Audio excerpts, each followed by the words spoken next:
Welcome back to jmc6000, and in this video we're going to be doing a 1 month 4,000 mile review of my 2025 Ford Explorer Active.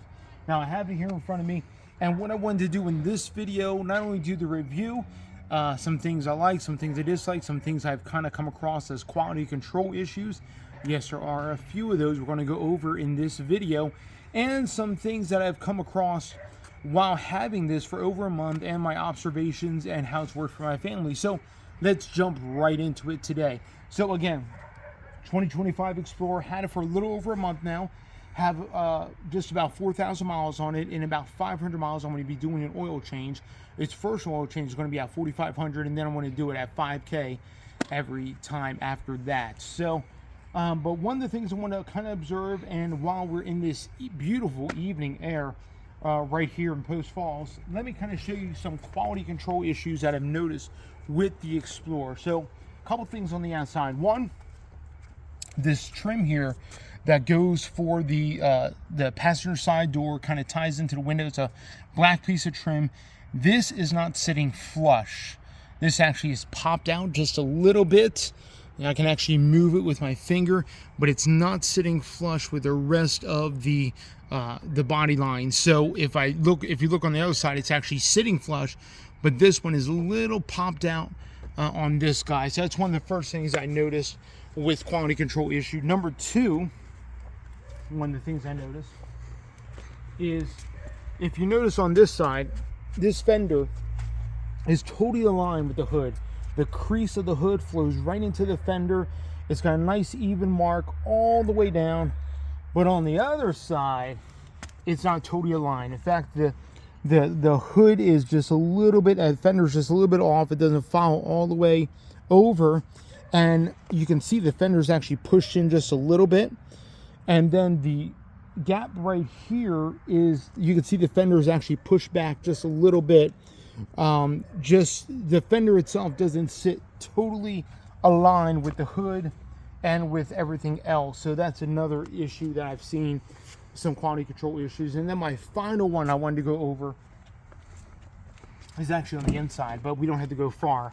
One of the things I noticed, and it's not just this Explorer, but I've seen other Explorers. If you notice my steering wheel, you can see I can actually pull that up like that, very easy, and it doesn't sit all the way flush into the steering wheel. It actually sits out just a little bit. It gets worse in the heat. When it's colder, it actually sits in just a little bit better. I don't know if it's just like not a malfunction, but a misalignment of the plastic. I'm assuming this whole airbag would have to come off, and this would have to be taken out and kind of inserted, or maybe a new steering wheel. I don't know. I don't know if I want to get it looked at for that. Maybe I will. But anyway, just some QC issues that I've seen with my Explorer. Again, I'm one of the early builds for the 2025s, and but I've seen also some QC issues even on older Explorers. Not as bad, but those are the things that I've noticed so far with mine. Some of the things may bug me just a little bit, but I don't know if I'm going to get them fixed. We'll see what happens. But other than that, let's talk about mechanically. So this engine is the new 2.3 MPC EcoBoost. And you may be like, well, John, how's the thing been running? Absolutely flawlessly. In fact, I was able to, before I went to, took a trip to Montana last week, this past Sunday rather, Sunday evening, and on the way to Montana, I took a pass called Thompson Pass. The pass actually, the last 3 or 4 miles really is a heavy climb all the way up to the top of the pass. I think it's like 6,000 or 7,000 feet. You can look it up, but it's really a heavy climb. And I reset before I left Post Falls, I reset my trip. And when I got to my destination in Plains, Montana, which is up over Thompson Pass, goes into Thompson Falls, and then I hit Plains, Montana. I was averaging almost 30 miles to the gallon. That's with climbing over 2 mountain passes. Absolutely crazy. So this thing's been running great. You may be like, well, what you've done to the engine? Well, I got a K&N drop-in filter, and I have full exhaust on it. So we have the center resonator deleted, and then the mufflers in the back have been replaced with 2 Jones full bore performance mufflers, 2-inch in, 2-inch out. And that's the exhaust I'm running. It actually sounds really good. It very much reminds me of the 2024 Mustang with the active mode exhaust. So if you ever heard a 2024 or now coming out 2025 Mustang EcoBoost with the active mode exhaust, you can always tell it's the active mode exhaust. And I may be mispronouncing it, but it's the active mode where it has the quad tips out the back, but yet it's still a 4-cylinder. When you put that in track mode and you listen to that exhaust in track mode, this has a very similar, if not identical, sound to what that Mustang sounds like in track mode. And that's exactly the sound I was looking for this thing. It does resonate in the cab just a little bit. In fact, it's actually mellowed out since I first had the exhaust on. We still get a little bit of a drone right around 1500 RPMs, and then the drone increases again. It actually decreases around 16 to 1700, and then it comes back just a little bit if you're really pushing the engine, and it goes around 3000 to 3300 RPMs. So that's where the drone is. The 1500 RPM drone, you notice a little bit more, especially since I have chambered mufflers. They're not MagnaFlows or anything with packing. But other than that, it's kind of manageable. It's not too bad. It really drones or really is heavy sounding when you start it up and it's cold. That's when the engine's like, whoa. It's just really obnoxious. And then once it gets off the cold high idle, then it dies down, and it's not too bad after that. So those are kind of a few things. Again, the powertrain has been flawless. It really has been. I've been impressed with the powertrain, been impressed with the 10-speed automatic. I did a 10-speed review. If you haven't seen that, or if you don't know what that is, please look back at the video before this one and you'll see my 10-speed review. But a couple things I wanted to kind of touch upon, and in fact, let's go into the interior real quick, and we'll touch upon a few things.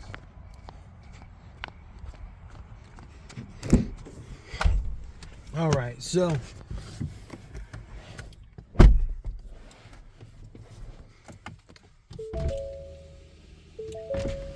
we're gonna get the windows down, have some nice air coming in.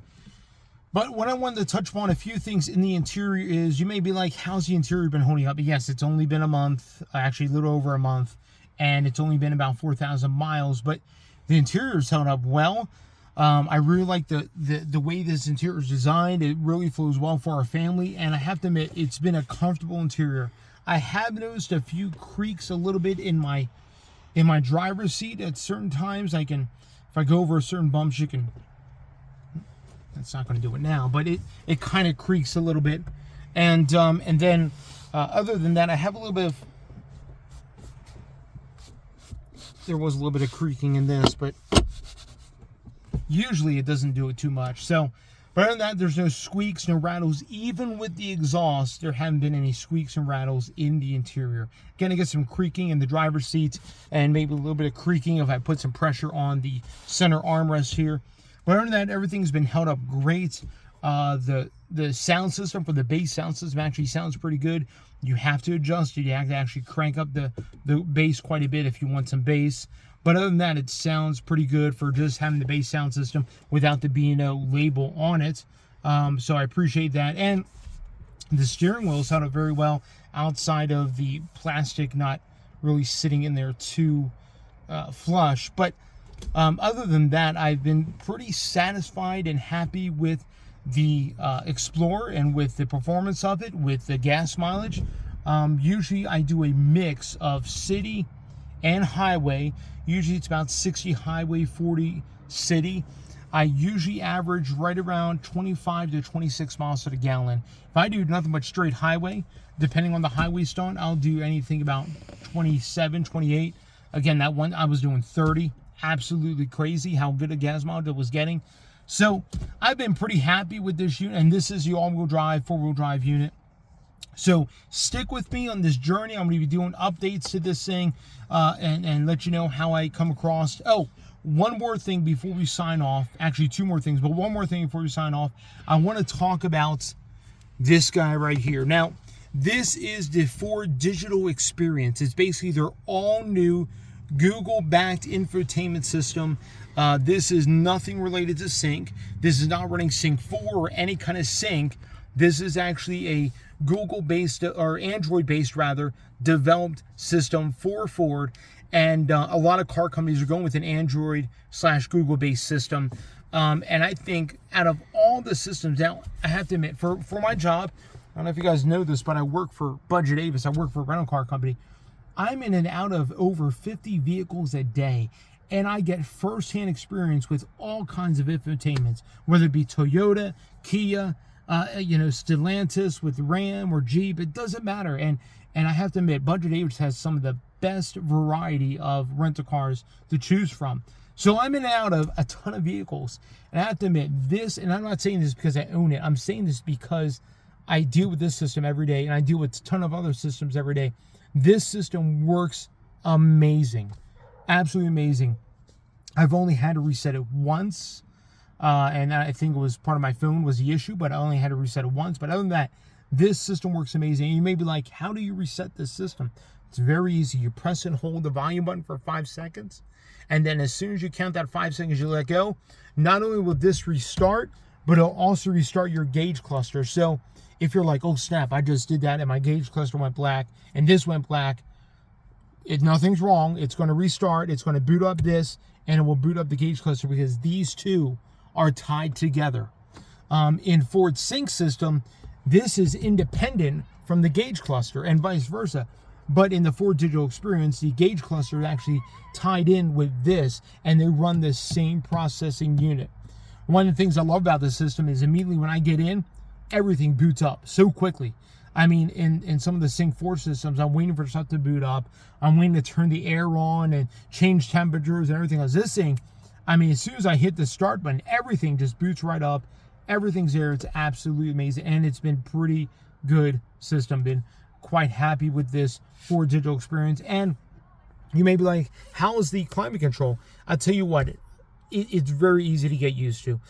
Sometimes it can be a little touch sensitive. Like if I just have my finger just above it, it makes sense that my finger's there and change the fan or the temperature real quickly. But most of the time it actually works very, very well. And it's been easy to get used to having everything in this screen, especially for the climate controls. I appreciate how Ford, this doesn't go anywhere. This stays put all the time. So, and this is with Android Auto Up. Again, very great system. Absolutely love it. I love how if I put in, let's just say, I'm going to put in Wendy's here, and let's just say I'm going to put in my destination Wendy's, and then when I go back to here, Maps is now displayed on here from Google, from my phone, and now it's displayed in satellite on here, which is so cool. I wish the satellite display was in view in the gauge cluster, but that does not happen. It does give route guidance in the gauge cluster if I wanted to choose a map view, but it does not display like satellite view in my gauge cluster. That's going to be another kind of quirk of this system. But other than that, it actually works really well. So like, comment, subscribe, hit the bell notification. If you guys have any questions, comments, I love to hear about that. If you want to know more information about my Explorer, this journey I'm going to take this through, again, I'm pounding on the miles very quickly, so I'll be giving quite a few updates. Stay tuned. If you haven't subscribed, please subscribe. This Saturday, I'm dropping another JMC Garage Talk video, and it's going to be doing the first oil change on this Explorer. So you want to stay tuned for that, because there is a special thing that nobody, I don't think hardly anybody realizes when it comes time to doing an oil change in this. And yes, it does use traditional oil filter, and but it uses different weight oil and some other things that are kind of different and unique to this engine. So you want to stay tuned for that video, especially if you have this engine in the 25 Explorer or in the 24-25 Mustang EcoBoost. Awesome. You guys be blessed. Have a wonderful day, and we will catch you on the next one. Again, love to hear those feedback.